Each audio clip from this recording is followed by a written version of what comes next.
Okay, thank you. Can everybody hear me? Yes. Excellent. Okay, so thank you all for coming and for choosing to spend your Thursday evening having a conversation about the European Union, about Brexit, and hopefully about some things that also resonate closer to home.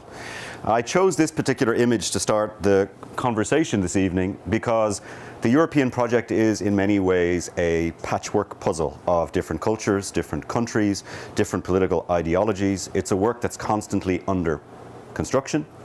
There is a sentiment at the heart of the European Union called ever closer union, which suggests that this is a dynamic process through which countries come together and they try to forge closer bonds over time. It's also, of course, a project that recently has suffered a major setback.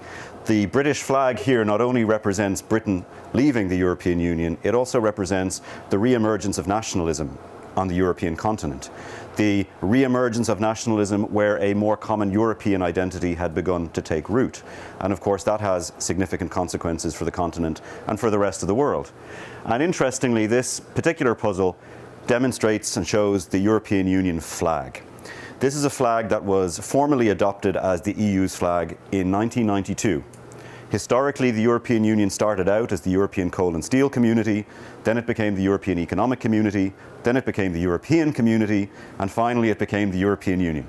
And when it started as the European Union in 1992, there were 12 members, and the UK was a founding member of those 12 countries. And consequently, we are, as the UK prepares to leave, not losing any old country, not losing any old member.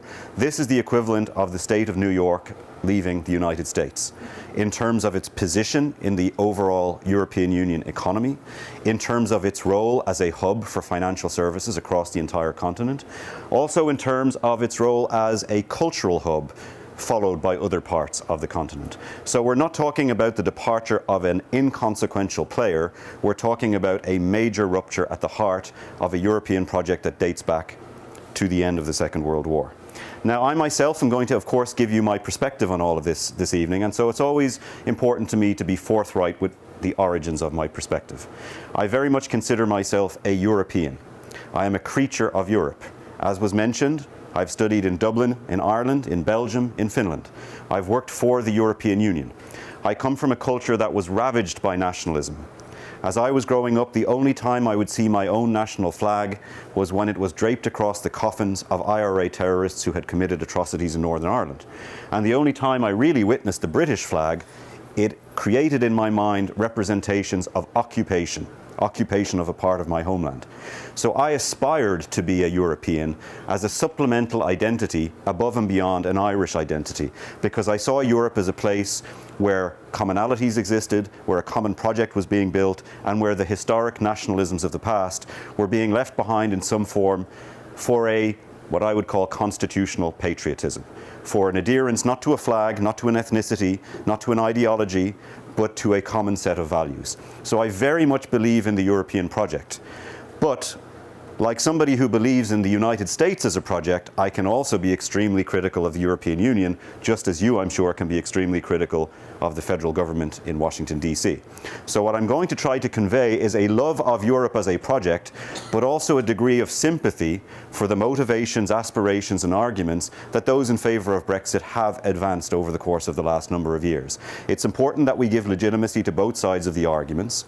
Nevertheless, you will see that at the end of this presentation, if for some reason you feel the need to leave, you will hear me say that Brexit is an act of self-harm by the British people and the British state, for all manner of reasons that I will get into. It's not too late to change the course, but right now, as it stands, the United Kingdom is heading for serious consequences as a consequence of this vote, and the repercussions of that will be felt right around the country, right around the continent, and I would argue, right around the world. Now, in order to have this conversation this evening, you are very lucky that I will not follow the usual 28-hour lecture course that I give at 3 universities in Brussels. What I will instead try to do is to condense key bits of information into about 45 minutes.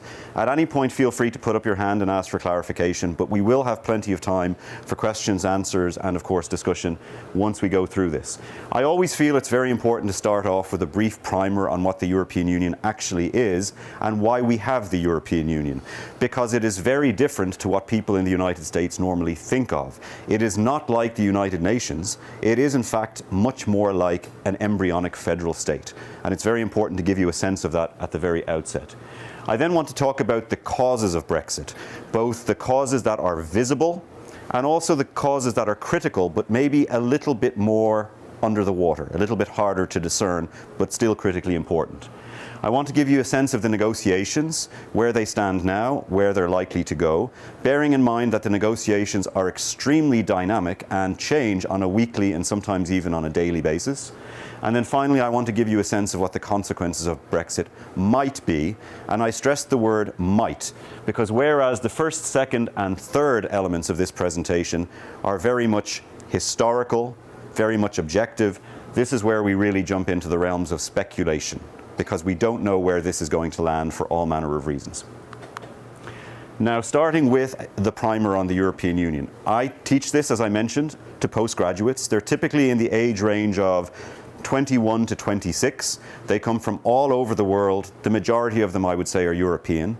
And it always strikes me at how few of them actually know why we have a European Union to begin with, what its original intent was, what its successes have been, and why it is so important to peace, prosperity, and stability on the continent of Europe. And I always like to show this image because this image, these two images in fact, represent for me more than anything else an immediate graphic illustration of why the European Union is critical and why, by the way, the European Union has won the Nobel Peace Prize for its work on the continent of Europe. The top photo is of the Reichstag building in Berlin in the immediate aftermath of the Second World War. What's important about this photograph is not just that the Reichstag lies in ruins as a consequence of bombing, but that these people in the foreground are planting fruits and vegetables because post-war Germany was of course gripped by famine, and the reconstruction of Europe was by no means guaranteed in the immediate post-war period. We only managed to have reconstruction as a consequence of numerous factors, including the generosity, of course, of the American people and government. The image below is of the reconstructed Reichstag building, which is today the home of the Bundestag, the German federal parliament. A beautiful building with a dome on top made out of glass, designed by Norman Foster, the British architect, to symbolize transparency, accountability, and a functioning political system. We've transitioned from the ravages of war to a functioning, transparent, accountable democracy. And the reason it's important to remind ourselves of the origins is because 97 million people were killed in the period between 1914 and 1945 on the continent of Europe, predominantly but not exclusively as a consequence of age-old tensions between France and Germany. They went to war in 1914, they went to war in 1939, they had been to war on two separate occasions in the 19th century as well. So continental conflict between key powers had brought the continent to the brink of cataclysm on several occasions over the course of a 150-year period. So there was a critical need to do something different. There was a critical need to find a peaceful way of reconciling disputes and differences and finding a way to pool resources in order to build common prosperity. Now, over the course of the years since the Second World War, we have forgotten that, and we've become confused with things like the bureaucracy in Brussels and regulations on how straight a banana should be, and food mountains and oil tankers loading it up with wine and butter mountains and all the rest of it. But it is really important to bear in mind what came before and what we have now. War on the continent of Europe between these powers is now unimaginable to most of us because of the infrastructure and systems and political settlement we have put in place. So we have seen, since the origins of the European Union on the continent of Europe, unprecedented peace, prosperity. We also see mobility. We see freedom of movement for goods and services and capital and people, leading to Europeans like myself being able to study, live, derive a livelihood, etc., in all corners of the European Union. We see deeper levels of integration across policy areas. There are now more than 100,000 pages of common European law on everything from social, economic, environmental, and agricultural policy. And of course, we also see all manner of different types of protection, social protection, environmental protection, and so on. Now, beyond the meta reason for coming together as a continent to reconcile our differences at the end of the war and put in place infrastructure, the European Union has grown in terms of numbers over the course of the last 6 decades. In fact, the original group forming the European Union was a group of 6 countries, predominantly France and Germany to avoid future conflict, but also Italy and the so-called Benelux countries because they did not want to be on the outside looking in. One of the reasons why we can say the European Union has been a success in the past is because there has always been a clamour to get in. Everybody has wanted to be on the inside, and until now, nobody has ever wanted to be on the outside. And they've wanted to be on the inside for very different reasons. We had the first enlargement of the European Union in 1973, when the UK, Ireland and Denmark joined. And they joined because they saw the economic miracle taking place on the continent post-World War II, the level of growth, for example, in Germany, and they saw a nascent single market being created, and they wanted their companies to be able to sell goods and services into that nascent single market. When the next set of enlargements took place, bringing in Portugal and Spain and Greece, the reasons for those countries to come in was very different. These were countries that were predominantly poor. They had suffered years of military or fascist dictatorships. And for them, joining the European Union was a way of solidifying their embryonic democracies. It was a community of democracy that they were joining, a community of stability. Finland, for example, joined in 1995. And the reason for Finland wanting to join the European Union was because their major market to the east, the Soviet Union, had collapsed, and they again needed a new market to sell their goods and services in to avoid economic collapse. And the major enlargement that I worked on during 2004 was when 10 Central and Eastern European countries joined the Union, and they did it because they wanted to, quote, rejoin the European community. They wanted to feel part again of what has been their cultural heritage. They also, of course, wanted access to European funds, and of course they wanted access to the single market. So over the course of 6 decades, we've grown from a community of 6 to a community of now 28 countries, all wanting to come in for different reasons, all wanting, of course, to come in for that overall meta-region of prosperity and security. Now, the fact that there has been success is not to disguise that there are major drawbacks, challenges, and shortcomings. A number of challenges also continue to emerge and re-emerge with time. The first is that from its very outset, the framers of the European Union wanted to have economic cooperation, but they also wanted in their hearts to build a United States of Europe. They saw this as a political project. They wanted to suppress nationalism and build a continentalism. And that has been something that has actually failed. We not only see the rise of new forms of nationalism across the continent, but it has been very, very difficult for the average French person, German person, Italian to shake off a national identity that is very, very long-standing. So the notion that we were going to somehow replace national identity is something that simply hasn't happened. In addition to that, as the European Union has grown, as it has deepened, it has become much more complex. It now reaches into every single facet of the lives of every European citizen. But the nature of the democracy within the European Union has not been as successful as it could have been. The decisions made in Brussels, which is the headquarters of the European Union, often feels very distant from the ordinary citizen. The decision-making processes often seem extremely opaque. Too many decisions are taken behind closed doors without enough consultation. The European Parliament, which is supposed to give oversight to the institutions and supposed to be a counterbalance to national governments, doesn't always perform to the highest of standards, and voting turnout in European Parliament elections are relatively low. So there is often this challenge that on the one hand the European Union makes a lot of decisions, but on the other hand, for the ordinary citizen in a rural town on the outskirts of the European continent, it can seem very, very distant and extremely bureaucratic. In addition to that, there has been a consistent thread over decades of national politicians taking credit for every success the European Union has had and claiming it as their own, and for everything they do that is wrong or detrimental or simply flying against the prevailing winds, they've blamed it on Brussels. And that means that even the successes that the European Union has generated are not attributed to the European Union, creating that cycle of disenchantment. Even something, for example, like the media. The Economist, for example, is one of my favorite magazines. I've been reading it for about 25 years. And right now, The Economist is one of the leading media advocates to rethink Brexit and for the UK to stay in the European Union.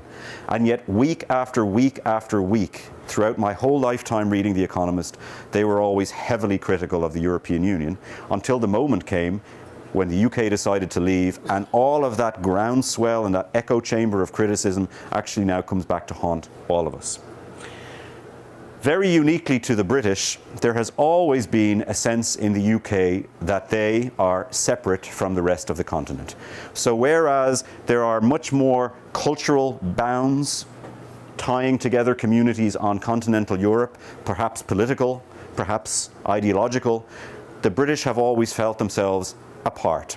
Obviously separated by geography, but also separated by ideology, separated by the fact that the British had their own empire, which turned into a commonwealth, and the ties that bind the UK to the English-speaking world. So there has always been a sense that they are slightly apart. They never fully bought into the European project and the notion of integration, and as a consequence, the relationship has always been slightly fractured, but has never broken until now. Now, that's some brief background. Let's get into the causes of Brexit itself. I always like to think of Brexit as being akin to an iceberg. What you see above the water only tells you part of the story. What really matters is what was going on beneath the surface. So above the waterline, there were several things that really played out and had an influence. The first is this notion of sovereignty. 100,000 laws plus made in the European Union, but affecting life on a day-to-day basis throughout the throughout the United Kingdom, with, in the minds of the British public, very little oversight, very little accountability, an inability for the British public to have a say in how those laws are being shaped, and a desire to, quote, take back control of our laws so that we can live as a free people. So sovereignty was a very, very important issue. Second of all, the issue of immigration. My parents lived in the UK in the 1950s. My brother was born in the UK in a city called Leicester. And what Leicester looked like in 1957 is vastly different to what Leicester looks like in 2018. Not only because of immigration, there's obviously urban development issues, but from a cultural and an ethnic standpoint, they are worlds apart. And that's because there has been significant demographic change in the United Kingdom over the past 40 years. Now, a lot of the demographic change that actually worries the British people the most is not demographic change coming from the European Union. It's demographic change coming from the Commonwealth. Initially, people coming in from the West Indies, then people coming in from the Indian subcontinent, and of course the broader British Commonwealth. But it really has come to a head over the course of the last 15 to 20 years, with more migrant workers coming in, particularly from Central and Eastern Europe. So part of the vote for Brexit was a vote against immigration.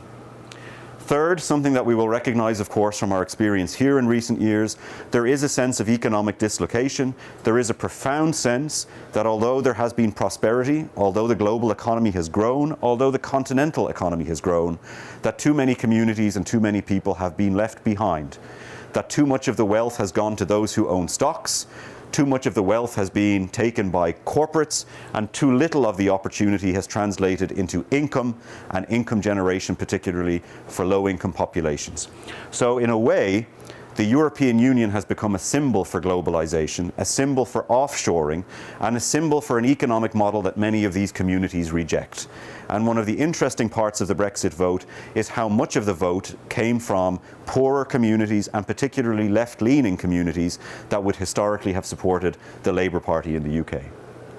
And then from a more optimistic standpoint, many of the proponents of Brexit didn't just put an argument for why we should leave because of the things that are wrong, but they put forward an argument for what the opportunities would look like if the UK left. And their slogan for this was Global Britain. If the UK leaves the European Union, there will be more freedom for the UK to grow, to trade with other parts of the world, and in particular, to seize the opportunities coming from emerging markets where most of the global growth over the course of the coming 2 decades will actually come from. So it wasn't just we hate it, we want to leave, it's there's a better future out there for us if we are to remove ourselves from these binds. I've already mentioned the democratic deficit. Policy disputes, however, also figured extremely heavily. Perhaps more among the elite, perhaps more amongst those who are elected than amongst the general public. But historically, the UK has often found itself at odds with European partners, in part because there is more of a neoliberal economic model, a Thatcherite or Reaganite economic model in the UK, than has been the norm on continental Europe, where it's much more about looking into the longer term. It's much more about solid working relationships between corporates and unions, for example. And then finally, I've also mentioned detached from the project. Now, these are the things that are above the waterline, but what's really, really interesting is to think about the things that are below the waterline. And here, for example, you get into the role of the media. Now, this divides itself into two parts. First and foremost, a huge groundswell of media that were extremely biased against the European Union and who came out day after day after day with extremely negative stories about the European Union and extremely negative stories about those advocating to remain in the Union. It won't surprise many of you to know that a lot of the media outlets who are propagating this notion are media outlets owned by Rupert Murdoch, a name that will be familiar to everybody in this room. So there was that bias. There was a refusal on the part of the media to call out an awful lot of the misinformation, and because we live in a world where we should be truth tellers, the lies that were being propagated within the media. And even within the media such as the BBC, which of course is world renowned, there was a tendency to try and avoid controversy by giving equal weight to both sides of the argument, even when they knew that one side of the argument was telling lies. It was always one talking head against another talking head, with the journalist acting as an arbiter, not as someone who was demanding honest answers and real information. Second of all, there was a huge amount of complacency. Most of the elite in the United Kingdom supported Remain, whether that was the political elite or the economic elite, and they simply could not imagine a scenario whereby the majority in the country would vote to leave, because it was against the economic interests of the majority of the country. And as a consequence, their campaign was extremely complacent. It lacked energy, it lacked leadership, and at the heart of the campaign, which was predominantly led by the Conservative Prime Minister David Cameron, there was a determination to keep his political party together. And they coined a phrase inside Downing Street, which was, "There will be no, quote, blue on blue warfare." What that meant is that whenever a Conservative minister, whenever a Conservative politician went on the news and told lies about Brexit, the Prime Minister and his allies refused to call them out on those lies, because they knew that once the referendum was over, they would need to put their party back together again, they would need to govern again, they would need to win elections again, and they would not risk a fracture in their political party in order to call people out on their lies. May sound familiar to you again. And then finally, on this side, ignorance. It is really telling that the day after the referendum, the largest Google search in the United Kingdom was, "What is the EU?" The second largest Google search was, "How do I get an Irish passport?" And that's actually true. There were people who were voting on this issue who had no understanding of what they were voting for or against. And there were people who voted on this issue not because of what was on the ballot, but because of the message they wanted to send to the government. This vote happened towards the end of a period of extended austerity, fiscal cutbacks, and there was a desire amongst ordinary people to send a message to the government that we will not tolerate any more years of austerity. So instead of focusing on what are we actually trying to grapple with at this given moment in time, the decision was taken by many voters that they were going to, quote, kick David Cameron in the teeth. Over on this side, I've already alluded to the party politics. There's two aspects to that. The first is the European question has been tearing the Conservative Party apart for decades. The Conservative Party in the UK is historically the natural party of government. It was the reason why Margaret Thatcher's 11 years in power came to an end. It was the reason why John Major's government in the early 1990s was dysfunctional. There was a famous quote by the Chancellor of the Exchequer in the UK, and that quote was that John Major was in office but not in power. He was Prime Minister, but he had no authority and could get very little done because he was constantly dealing with Eurosceptics. David Cameron, the Conservative Party leader and Prime Minister, he decided in his arrogance, having won the Scottish referendum and having thought of himself as the great persuader, that he was finally going to solve this rupture in the Conservative Party for once and for all. He was going to have an in or out vote. He was going to make the Eurosceptics put up or shut up, and once they had been defeated by a popular vote, end of the question, there would be unity ever after in the Conservative Party, and they would return to a natural majority. Didn't happen, of course, and the man lost his job the morning after the referendum. Similarly, on the Labour side of the equation, a new Labour leader could see the opinion polls, could see that many of his districts that provided him with his members of parliament were in favour of Brexit, that they were the very same districts suffering from economic dislocation. And so although he was supposed to be actively involved in the Remain campaign, he was missing in action. He wouldn't go on the broadcasters, he wouldn't be interviewed in newspapers, and he was extremely absent when it came to mobilising his base and trying to persuade them to vote Remain. Personal ambition and lies I'm going to come back to in just a second, but I do want to call out the final issue, which is now beginning to surface much more over the last 3 to 4 months than had previously been the case. And that is the issue of meddling, or the synonym in the United States these days, I believe, is the term collusion. Meddling here means a couple of things. It first of all means that we now know, as a consequence of judicial rulings, that the Leave campaign did in fact break campaign finance rules and laws as a consequence of how they raised and spent money. But we also know that, similar to what happened in the United States, there was an army of Russian bots that were propagating all sorts of stories that were being spread across social media. Now, just like within the United States, I don't personally feel that that was decisive. But again, it's worthy of a pause to think, why would they have wanted to do that? Why would they want to fracture the European Union? What do they have to gain? And of course, the answer is quite clear. A sphere of influence, a divided Atlantic alliance.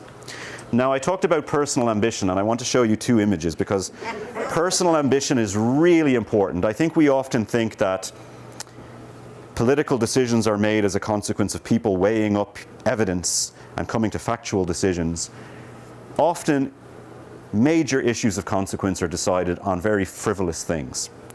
And what you had within the Conservative Party was one gentleman on the right who studied at Eton and who wanted to remain as Prime Minister and wanted to consolidate his role as Prime Minister.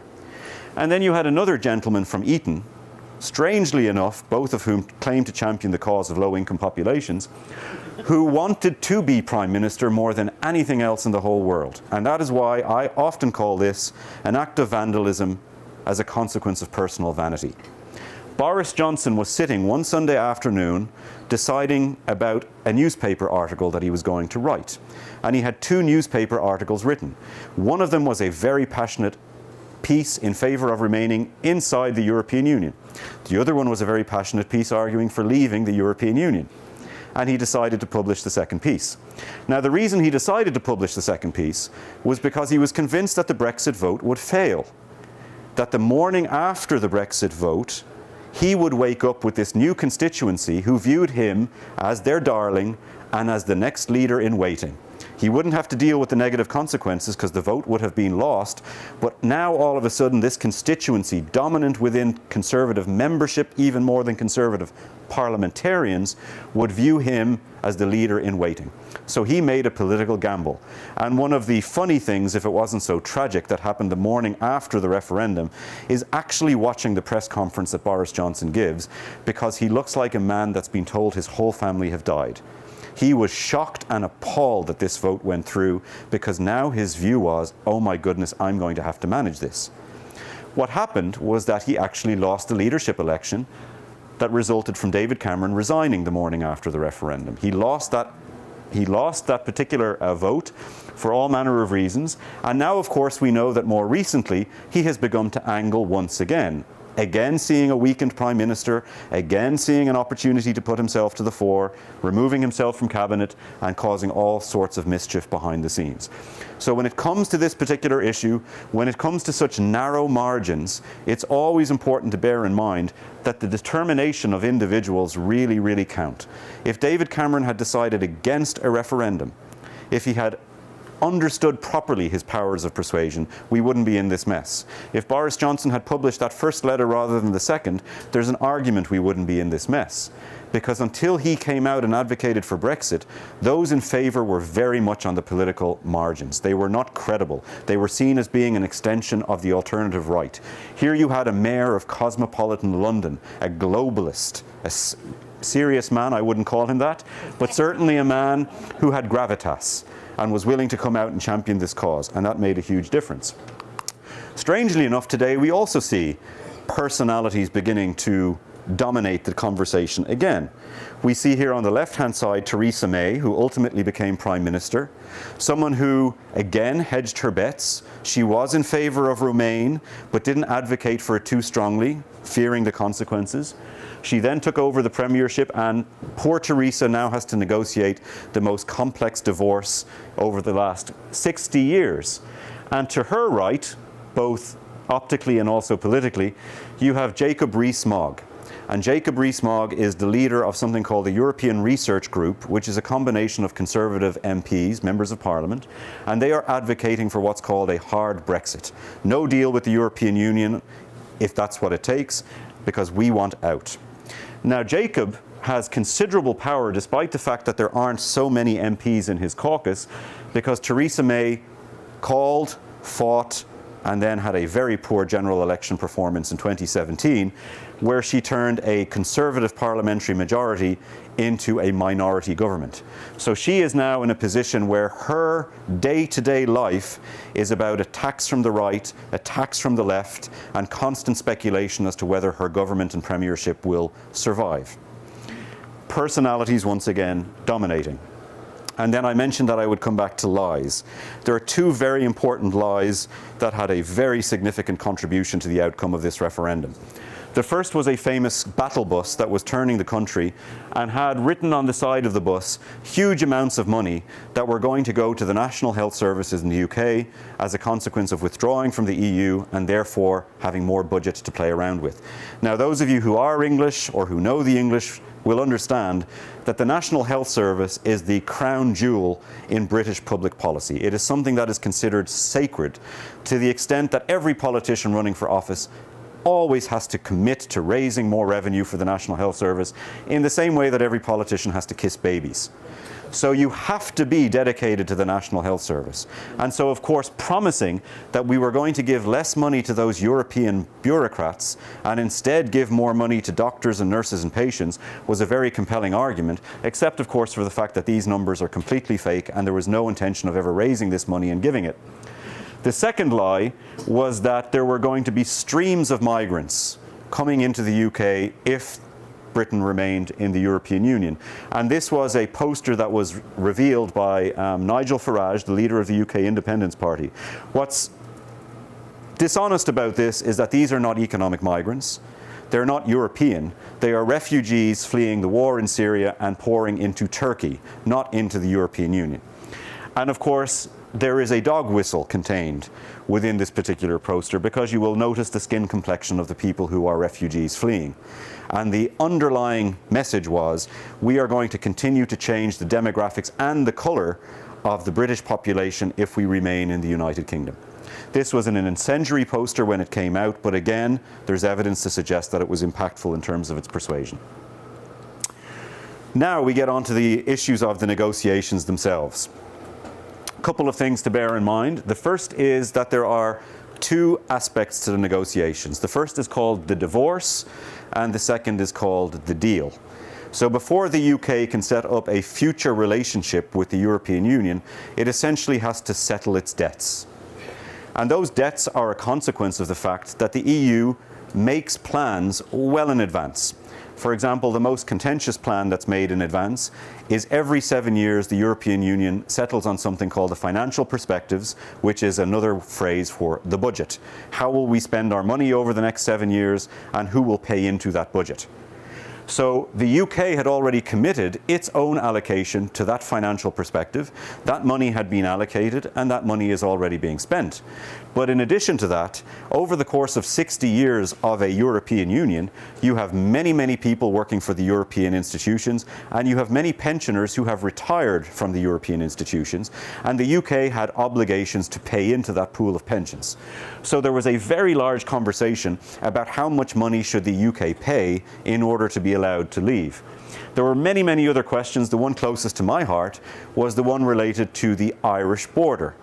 We, of course, had 30 years of civil strife in the island of Ireland, known as the Troubles, but our relationship, contentious relationship, with Great Britain goes back 800 years. That has been relatively peaceful and relatively settled since something called the Good Friday Agreement in 1997. And part of the reason it's been relatively settled is because both countries were members of the European Union. No other country in the European Union had a land border, and of course, therefore, there was no need for a land border between Northern Ireland and the Republic of Ireland. If the UK now leaves the European Union and the single market, logically, there needs to be a border again to prevent fraud, smuggling, and so on. So a real concern is, what do we do if that border goes back up? Does that lead, for example, to a breakdown in the peace process? So all of these things have to be resolved before we then get on to the second part, which is the deal. And in just a moment, I'll give you a sense as to what that deal begins to look like. There is a timeline for all of this, and that is that the clock starts ticking as soon as the UK sends a letter triggering what's called Article 50. And that 2-year process runs out in March 2019. So not only does the divorce have to be settled, but of course the new arrangement needs to be settled before March 2019, a full 29 weeks away, in order to avoid the worst consequences of Brexit. Now, when it comes to the negotiations, there's all manner of reasons why this is extremely difficult and looks like a maze, and there's only one reason why we might have some optimism about getting through the maze. On this side, the complexity, the first thing is these are extremely difficult issues to negotiate and resolve.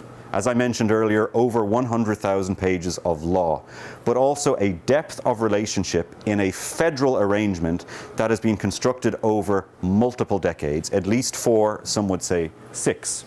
That covers everything from aviation and food security to social policies, environmental policies, economic arrangements, free movement of people, the status of British people living in continental Europe, the status of European nationals living in the UK. Extremely difficult issues to resolve.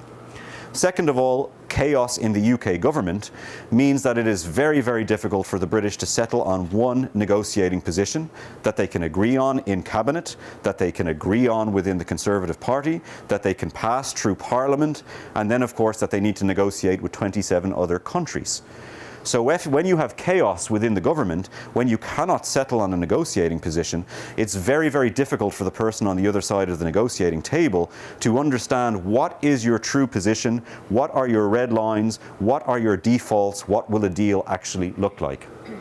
There's also a divided and confused opposition within the UK, which means the government is not being held to account, and it also means that a practical alternative plan is not really being tabled. So we're living in this constant vacuum of leadership. On the EU side of things, what makes this very, very difficult for the British is that the EU needs to send out a warning to other members. Boris Johnson famously said in Parliament not too long ago, when asked what is his intention in these negotiations, his flippant answer was, quote, "I intend to have my cake and eat it." Now, many of you in the audience I'm familiar with because I spoke recently at the Aquanic Golf Club.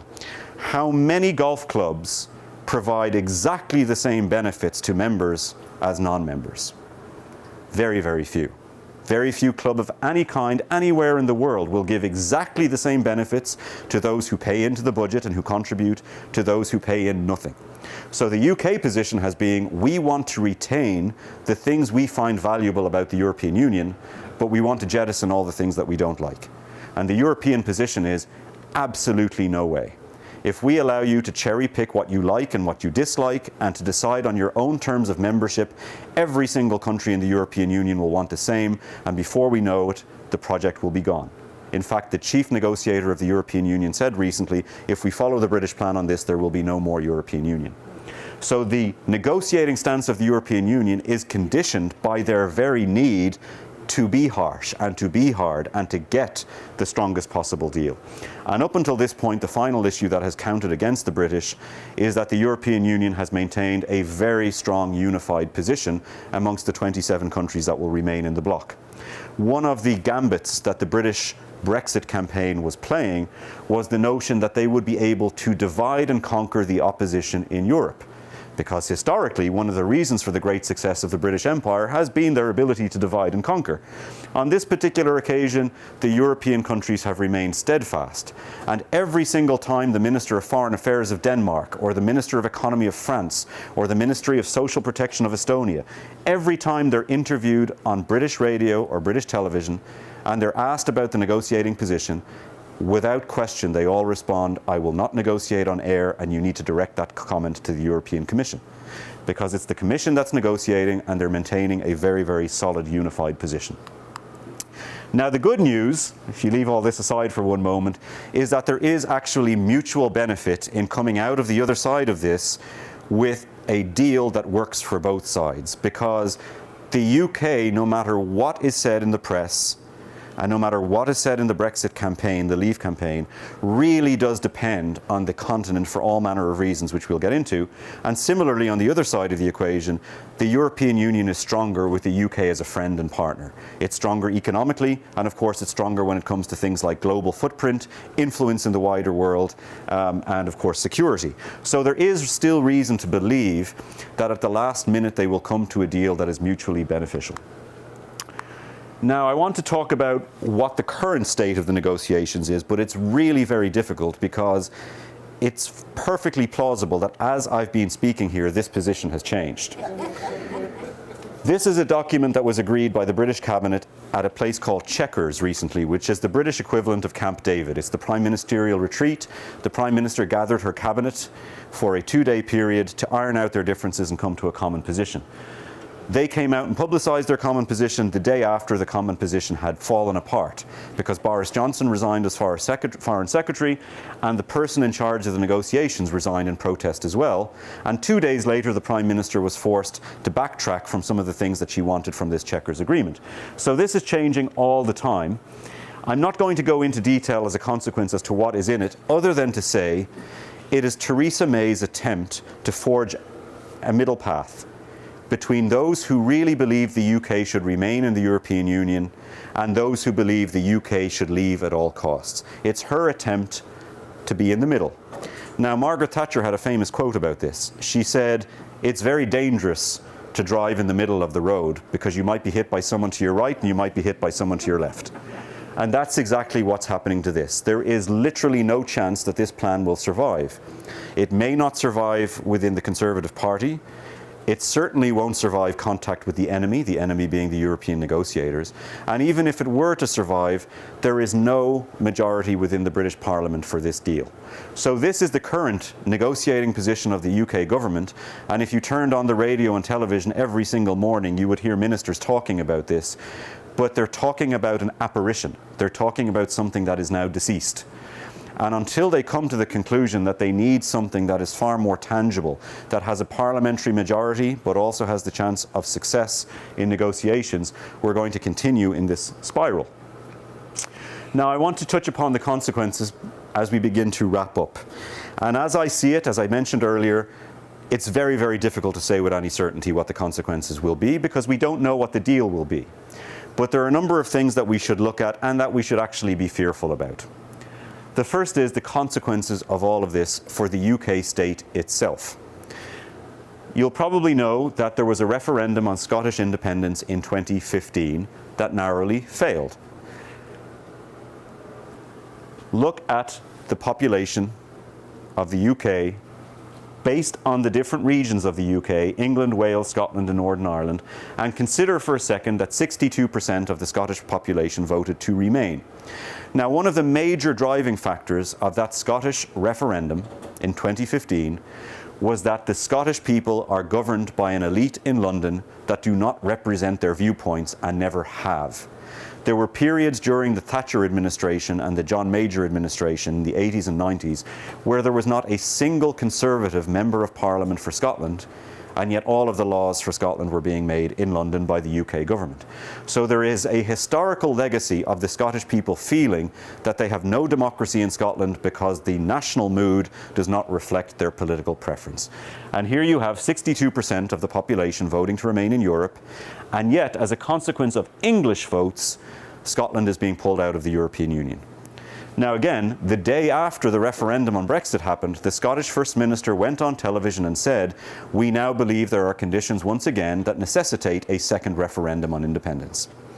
So one of the things that I fear about is that if this does in fact happen, and if it happens in a way that is heavily detrimental, the future of the British state begins to look perilous again. And that is very, very important, because over the course at least of my lifetime, the British state has by and large been a very positive force, in my view, globally.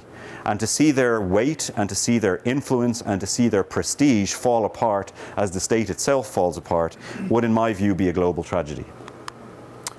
Second of all, we have to look at the state of the UK economy and the possible consequences. There are all manner of assessments that have been done on what Brexit will mean for the UK economy. Some of them are very plausible and credible, some of them are not, because some of them are either created by think tanks that very heavily lean towards Remain, or some of them have been created by think tanks that very heavily lean towards Brexit. But you'll see here I've called out an assessment by the International Monetary Fund, and they have assessed that a hard Brexit, in other words, one that does not have a deal, would lead to a 4% drop in British GDP. To put that into perspective, that is the exact same drop in GDP that happened during the Great Recession. And of course, the Great Recession in the United States led to an additional 8.7 million people being unemployed. So we are talking about self-inflicted harm that will have serious consequences on the economy, precisely at a moment when the global economy is actually growing and when there should be a stimulus going to the British economy.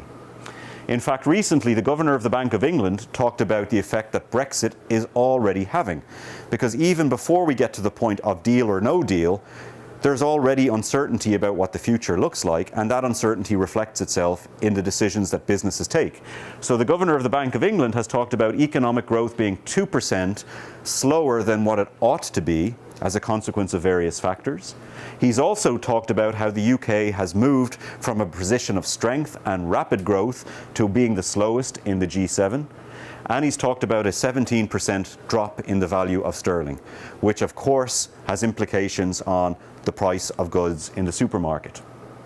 What's very, very interesting about this particular assessment that has been carried out by the British government itself, and specifically by the department responsible for exiting the European Union, is how the economic dislocation is disaggregated across the country, and how those places who voted most heavily for Brexit are those places that will take the hardest hit from Brexit. Those places, for example, in the northeast United Kingdom that are heavily dependent on car manufacturing and specifically from the export of cars into the European market, voted heavily for Brexit, but will also suffer the largest GDP fall and the largest job losses as a consequence of Brexit. One of the things I showed you earlier was the great lie about the National Health Service and the great lie about investment in public services that would happen as a consequence of taking money back from Europe. Interestingly, what's actually going to happen is that the public finances are going to be decimated as a consequence of leaving the European Union, because as business declines, as GDP declines, tax revenue declines. And as tax revenue declines, the ability to invest in the public services also declines. Various ranges as to what might actually happen, but again, the deal that I presented to you earlier, the Chequers plan, even in that government's own assessment, a £40 billion hit to the public services is likely to happen. Now, all of this is not rocket science, and coming to this conclusion is not terribly hard, because all you have to do in order to be able to evaluate whether this is a good idea or not is to look at what the current status is in terms of where British growth comes from, where British stability comes from, where Britain trades with. And as you can see, even if Britain was to increase the growth to all of these other countries All of these currently combined still don't make up the amount of goods and services that are sold into the European Union. Now, of course, no deal is not going to result in the disappearance of that EU bubble. There will be tariffs, perhaps. There will be various non-tariff trade barriers, perhaps. Growth will take a hit. Exports will take a hit. But this bubble, of course, will not disappear entirely. But I'm just using this as an illustration to say, why on earth would you put into peril the dominant source of your prosperity? Why would you do that? Now, none of this necessarily looks rosy for the European Union either. There are all manner of reasons why we should be fearful of what the consequences will be on the other side of the English Channel. One of the particular challenges is we are seeing a rise in populism right across the continent. And beyond populism, we're seeing a rise in authoritarianism in places like Poland, in places like Hungary, in places like Austria. We're also seeing populist and authoritarian parties at the gates of power in places like the Netherlands, in places like Italy, and an increasing share of the vote going to populist and alt-right parties in places like Germany. And many of those parties have an inherent disregard and dislike of the European Union. And as they see Brexit beginning to unfold, wind is getting into many of their sails, and they're using many of the same tactics and many of the same arguments that were propagated by the Leave campaign in the UK. So one of the things we've got to see is we've actually got to use Brexit as a stimulus for deeper reform within the European Union so that the project can be protected, but more importantly, so that all of those issues that led to Brexit to begin with, particularly the issue around economic dislocation, is addressed so that you begin to decimate the support, political support going to these populist parties. Immediately after the Brexit, we started to hear terms like Frexit, a French exit for the European Union, or Drexit, a Dutch exit from the European Union. So there was initially a fear that what was happening in the UK would begin a domino effect with other European countries rushing for the exit. That now, of course, isn't happening because everybody sees what chaos is going on within the Brexit negotiations, and it is actually frightening the life out of them all. So that is not beginning to happen. But as I mentioned earlier, we should not disregard the fact that the European economy broadly will be hit by this. Approximately 7% of German exports go into the UK. So again, when those barriers go up, of course car manufacturing in Germany will be affected. Of course farming and agricultural products from France will be affected, and so on and so forth.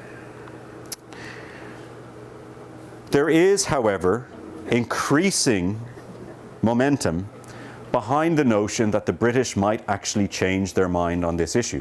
In part because when the Brexit vote happened, the question was, would you like to stay in the European Union or would you like to leave the European Union? There was no question about the actual deal that would be struck, whether that deal was a good deal or not, and therefore whether you want to endorse or reject that deal. So as we see all of the empty promises and all of the rhetoric that the Leave campaign promised over the course of many, many months and continuously as the negotiations unfolded, as we see them now begin to end in chaos, there's an increasing momentum right across the United Kingdom to have a vote. That's in part driven also by the fact that there is no majority right now in the British Parliament for any form of Brexit of any kind. A soft Brexit, a hard Brexit, or a Remain. There is no parliamentary majority for any of the possible equations that might emerge from these negotiations. And therefore, many people in Parliament are beginning to say we should have another public vote, specifically because they want to take responsibility out of their own hands and put it back into the hands of the public at large. That would, for example, get the Labour Party out of a huge bind, because no longer would they have to go against the interests of their voters and opt for Remain. They would actually have their voters look at this issue again and give them instructions to Remain. There's a long history of votes against the European Union resulting in more votes. So for example, in Ireland, we have twice voted against European Union treaties, only to be told, go back, think about it again, and come back with a better decision. And on both occasions, we actually did. So there are many examples of votes being taken for similar reasons, once again with people being slightly ignorant about the subject matter, once again with people deciding, I'm going to kick the government in the teeth, and then realizing the peril and going back and taking a second look at it and doing it slightly differently. So I personally would not be surprised at all if over the course of the next number of months we see no progress in the negotiations, we see the deadline looming, and we see Parliament beginning to panic about what happens. And recent polling begins to back this up, because in 2016 we can see a pretty substantial number of constituencies across the UK voting in favour of leave. When it comes to more recent polling, that's been turned on its head, and there's now much more wind in the sails, so to speak, of those thinking about Remain. And the most significant shifts in polling of all have happened precisely in those communities that voted heavily for leave and are now beginning to realise what the consequences for jobs and security will be.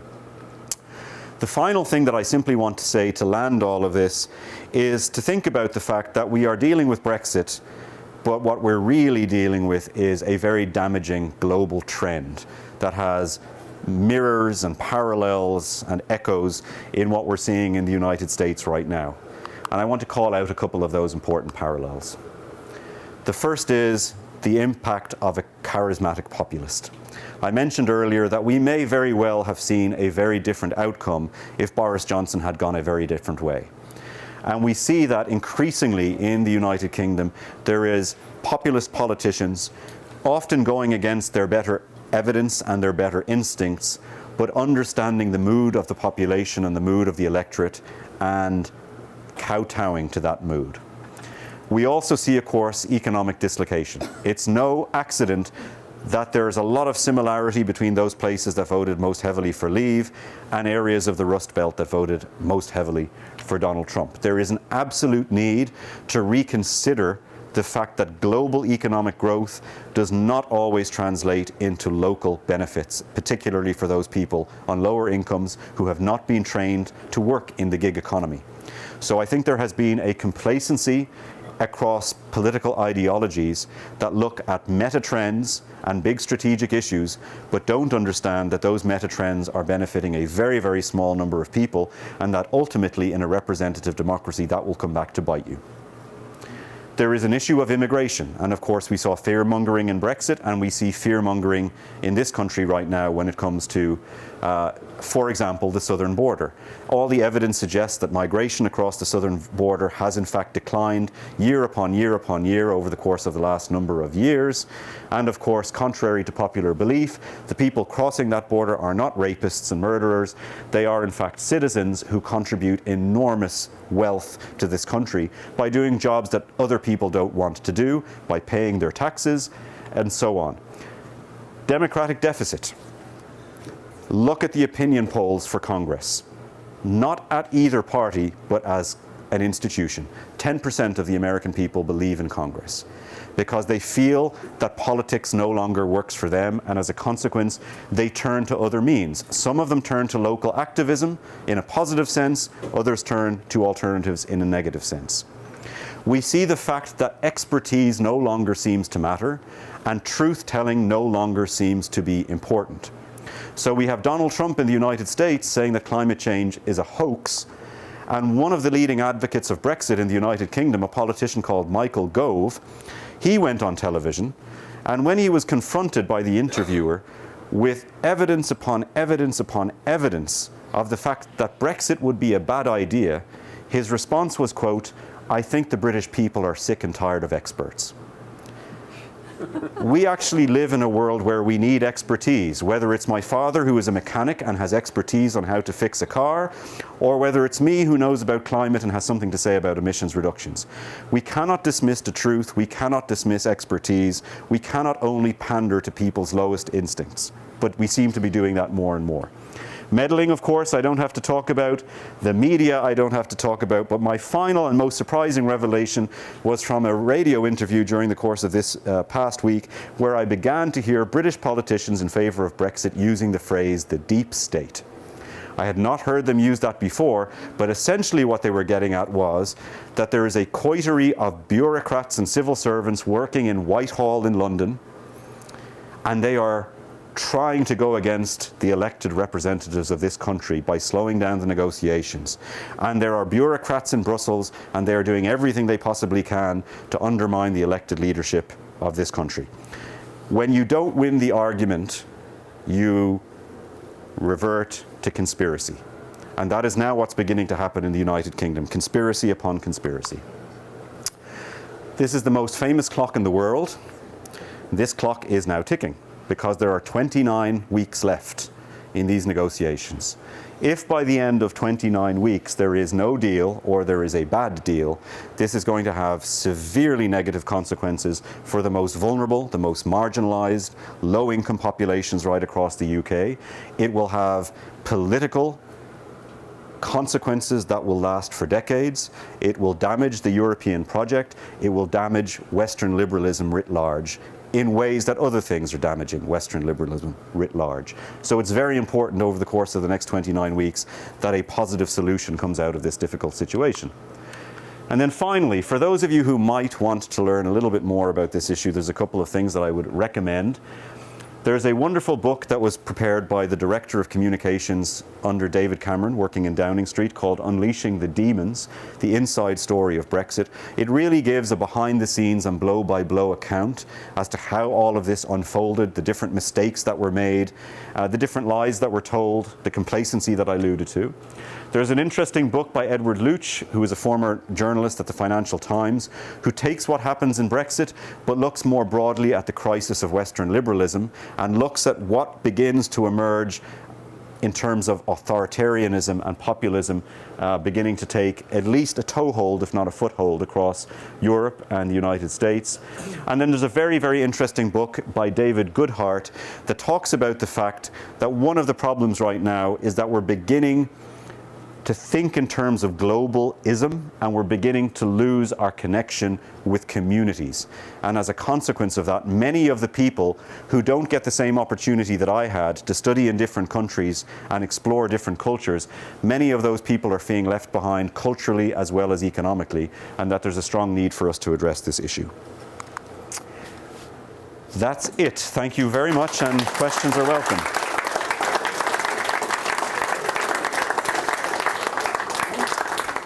Given your points about the mutual economic dependency that both Europe and Britain have for each other, is it really likely that even in the event of Brexit happening, that there really will be rigorous and serious trade barriers erected by the European Union against Britain and vice versa?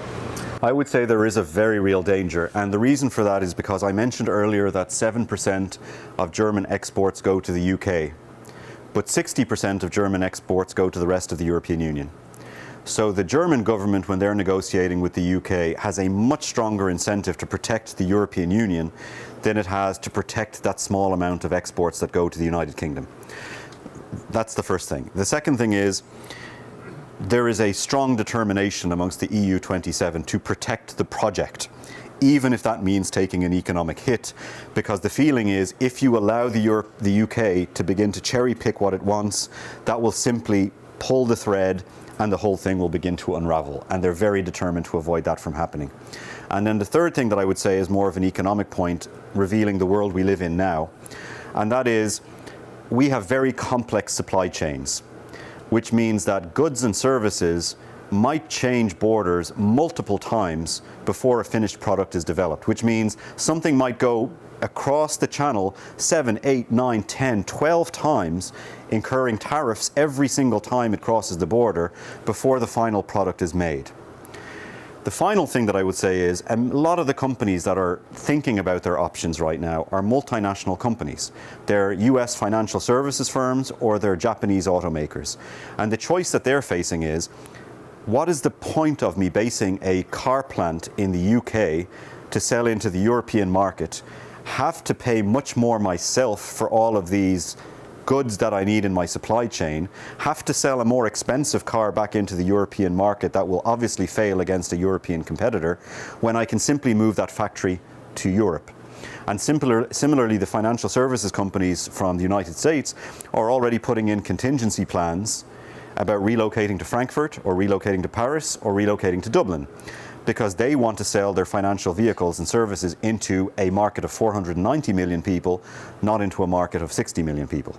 So there are all manner of incentives which suggest that yes, at the end of the story they should come to a good deal, But on the other side, there are all manner of incentives that arguably are more powerful, that really convince the Europeans that actually, no, you know what, we have to hold the line on this. So on the assumption that there is no vote and that they're not going to come up with a negotiating position that's going to be acceptable. So let's say if I was a manufacturer in England, is there like a plan B? I mean, like the next morning comes March and then we're April 1st. Is there a plan that says, okay, as of April 1st, I'm going to be charged this tariff or whatever the deal? So there's 2 points to this. The first is that there is a transition period that is baked in to the first part of the negotiations, which I call the divorce. That means what's likely to happen is that we will maintain the status quo on the morning after the end of March until a deal has been settled. That's sort of what is there right now as a plan B, an extension of the transition period to give the politicians more time to iron out a good deal as opposed to a bad deal. Second thing is that companies themselves are coming up with their own contingency plans. So in the absence of a government-wide contingency plan, there are companies now making those contingency plans on their own. As far as I'm aware, whenever government ministers are asked by the broadcasters, what is our plan B, they have a rote soundbite that they've all been trained to use in their response, which is, we expect a good deal.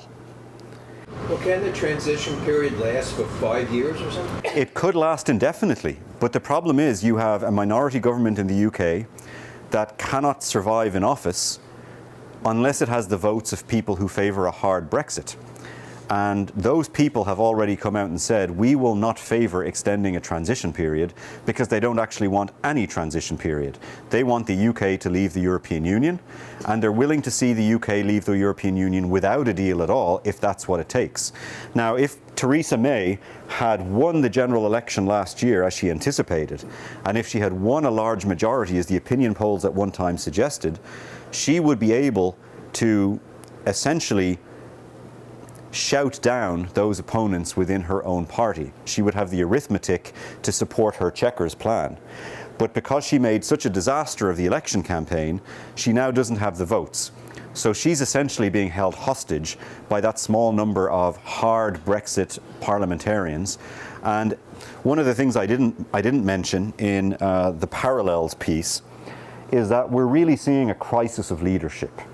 We're really seeing politicians, I would say both in North America and in the UK, who put their own survival and their own ambition and their own careers ahead of the national interest.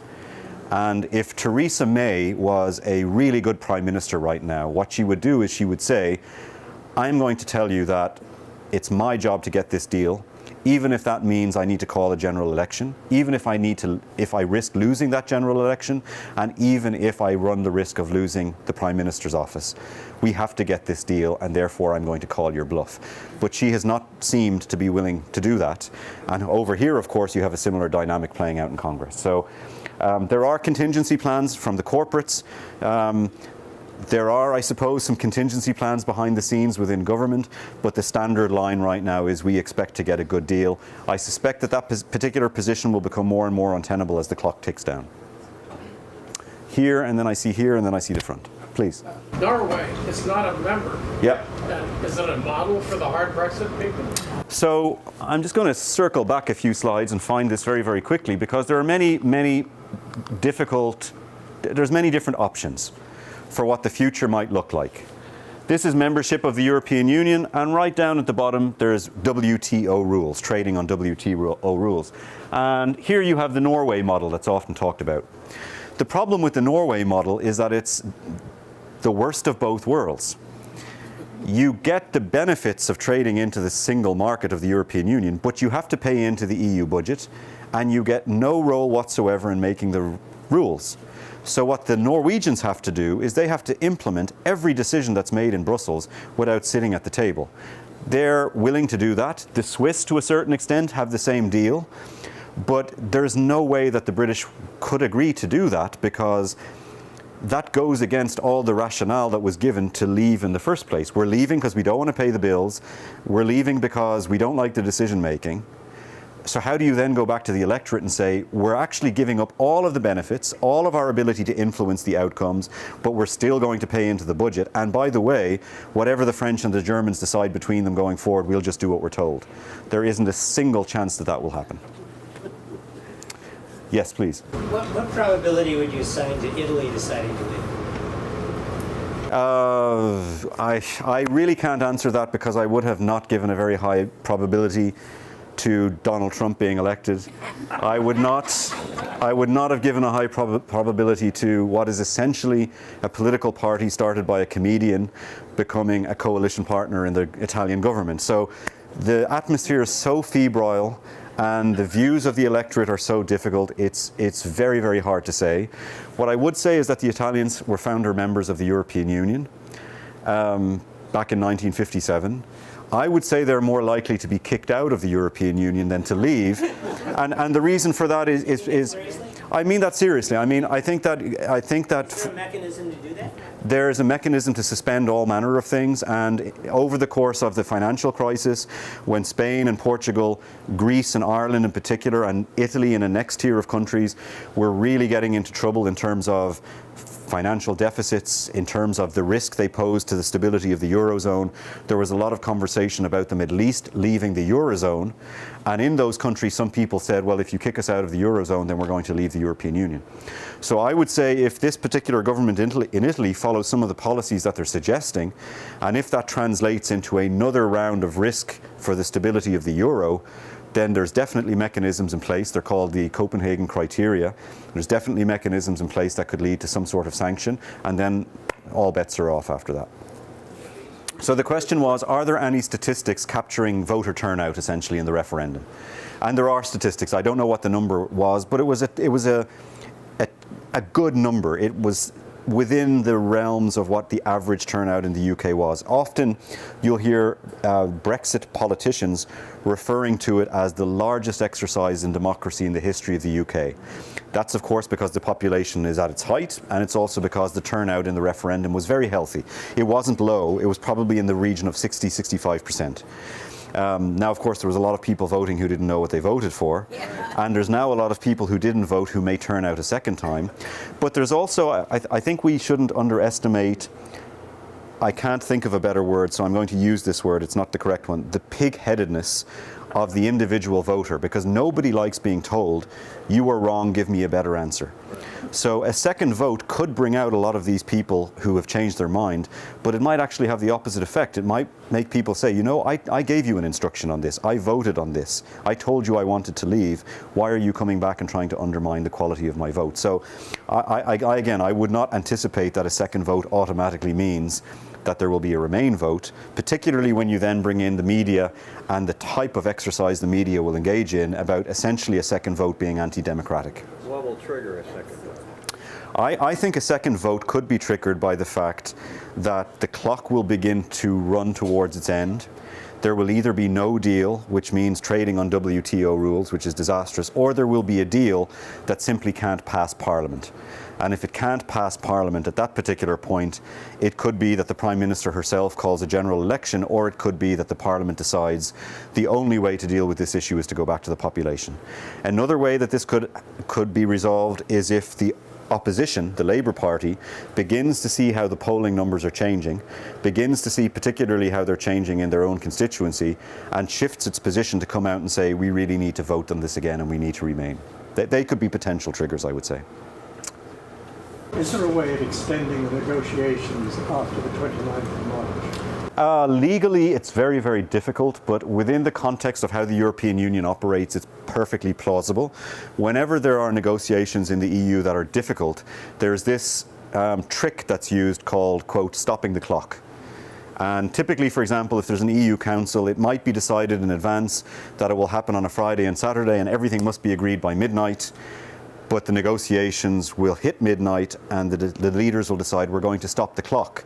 So from a legal perspective, although the negotiations continue for 3, 4, 5 further days, legally speaking, they've stopped the clock, it's still midnight on that day. So there are different mechanisms in place, but I think the more likely outcome is an extended transition period. The difficulty, again, it really does come down to parliamentary arithmetic. It really does come down to what can the government get through Parliament, because the Prime Minister doesn't have the votes and the opposition does not have an incentive to keep the Prime Minister in office. So if the opposition has the opportunity to defeat her in a vote and have a confidence motion and call a general election, the opinion polls suggest right now that the opposition would win a general election. So if you're the leader of the opposition right now, your incentive might be, Brexit's a big deal, but you know what? I have other things on my agenda that I want to get through, and I'll take that risk of a general election. So we would be in a better position right now, I think, if honestly Theresa May had have won that general election with a big majority, because whether it's a good deal, bad deal or whatever, she would have had enough authority as Prime Minister to settle on a deal and to negotiate the finer points of that with Europe. Right now, she doesn't have the authority to do that, and that's just leading to chaos. Here, please. Let me first say I'm British, right? And if I had been in the UK at that time, I would have voted to remain. Not for the reasons that you said, but for the security of Europe. However, you haven't commented on the young people. That is the voters from 18 to the age of 32, who probably didn't vote in the referendum, and who now have been so used to being able to go across to the continent of Europe that they can go to colleges, they can go to universities, they can get a job, they don't need a visa. There's a chance, it seems to me, that if in fact there is no deal, and I believe it's called Operation Yellowhammer, that's the operation being given to if there's a no deal, that in fact, and if it's put back to a vote, then in fact that the young people will say, you can't do this to us. We didn't know what was happening the last time, but this time you can't do this to us. Would you comment on that? So there's very many reasons why I would agree with that, and then yet there is a voice in the back of my head that's urging caution. I think the European Union is at its best in terms of the opportunities it provides for young people, for all the reasons that you've just outlined. And I think there's evidence from the Scottish referendum, when the voting age was reduced to 16 rather than 18, turnout went up dramatically, and most observers on either side of that referendum look at that democratic exercise as being a role model for the rest of the world. It was engaged, it was exciting, it was civil, and the younger people on that age range, 16, 17, actually showed up to vote with a lot of intelligence, a lot of information, and a lot of commitment. That being said, if you look generally across the Western world at voter turnout, young people don't typically show up to vote. And I can recall, and I'm sorry people in the room have heard me say this many times in the context of climate change, the morning after the presidential election happened here in 2016, there was a demonstration outside my office in Manhattan with people carrying placards saying, "He is not my president." And when those people were polled, only 56% of them have voted the previous day. And so I really have a problem. And I shouldn't say this because it's a generalization, but I really do have a problem with millennials, because I don't think they show up in the right ways. I think they show up, for example, for all manner of local activism, but I think they somehow believe that pouring an ice bucket over your head to raise money for a charity is the way to exercise power. And they don't realize that in this world, the way to exercise power is through how you spend money and showing up to vote. And too few of them show up to vote. So I would really love to believe that what you're saying is correct. I'm just not convinced. I'm just not convinced. I hope to be proved wrong. Please. What influence, if any, do you see the United States government playing in, first, the decision, and secondly, in the continuing negotiations to settle the deal? Well, it depends what you mean by the United States government, because the run-up to this vote was under the Obama administration. Right. And he went to London and he gave a press conference alongside David Cameron where he said, first and foremost, the United States believes in a strong unified Europe and the transatlantic alliance, and we hope you will vote yes. And second of all, he said, and by the way, if you vote no, you'll be, quote, at the back of the line for a trade deal with the United States. And that particular intervention backfired because it led to many people in the UK saying, who is the American president to tell us how to run our democracy? Who is the American president to tell us how to vote? And how dare he contribute to what was being called Project Fear? So that particular intervention didn't work. On the other hand, President Trump did a number of things. He first and foremost said he was in favor of Brexit and encouraged other political leaders across the continent to reject the European Union. You might recall recently over the summer, he described the European Union as, quote, the US's greatest foe, before he went to speak to Vladimir Putin. So he's not a great fan of the European Union, in part because he thinks that the European Union takes advantage of the US in trade deals, but for other reasons, I suspect, as well. But interestingly, he also claimed credit for the Brexit vote. He said that, you know, this is as a consequence of my critique, and it's also a sign that I'm going to win the election in the US, and on that particular point he was correct. So I think the US, in a sense, is damned if it does and damned if it doesn't on this particular issue. I think this is one of those occasions where it really needs to be the UK itself that comes to its senses on this issue. Whether it's the young people, whether it's the different political factions. I think there also needs to be more generosity from the European Union. I think the European Union missed an opportunity before the referendum to actually hear the British Prime Minister at the time and say, you know what, there is something to be said here for rethinking some of the policies we have.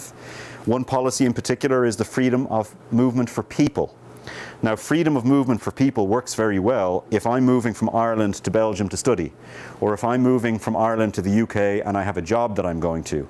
But if I'm moving from Estonia to London, and all I'm doing is I'm going to claim welfare benefits, or even in some cases, I'm actually living in Estonia, but every 3 months I go to London to claim that I'm living in London and actually going back to Estonia and cashing my welfare checks, there's a very legitimate reason to say that particular system needs reform.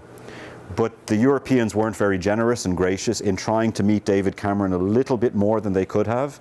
And now might be an opportunity with Macron, for example, in power in Paris, to rethink what can be offered to the British to maybe help them change their mind and help them land a change of mind that won't look like a surrender. Because at the moment, any change of mind is going to look like a surrender.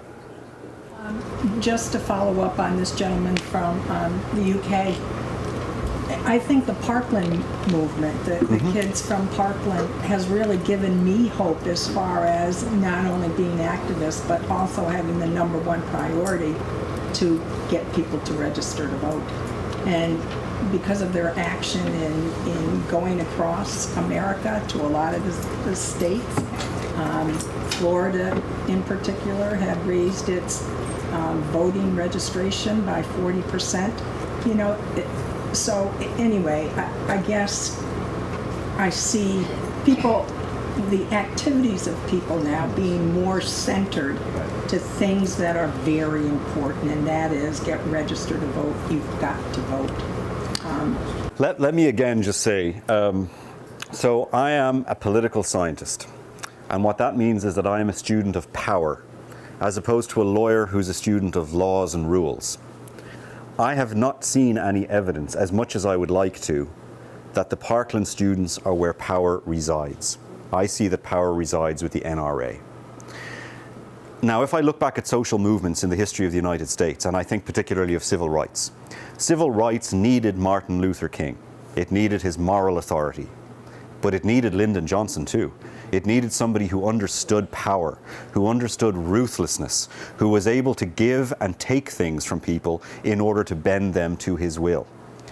And I don't see that with too many of the things in this country or elsewhere amongst our activists. So for example, on Sunday, I'm going to talk outside Northshire Bookstore about climate change with a whole group of people that I will join marching down Depot Street with placards that we want climate justice.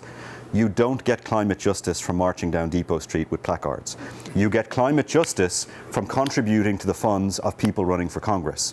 You get climate justice by showing up on Capitol Hill every single day and saying to people, this is what you will get if you go my way, and this is what you will lose and what I will take from you if you don't.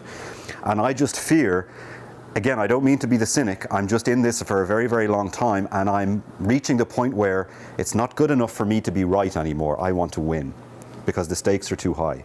I want to win.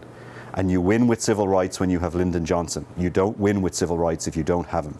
And we need that sort of equivalent of person for gun control, for social justice, for environmental justice, for any particular issue you might want to talk about, we need some of that. We need some of that fight. We need some of that understanding of politics and power. We need some of that ruthlessness. And until we have it, I am going to be a huge admirer of those wonderfully courageous young people from Florida, but I'm not going to be convinced just yet by their theory of change. Thank you very much. Thank you.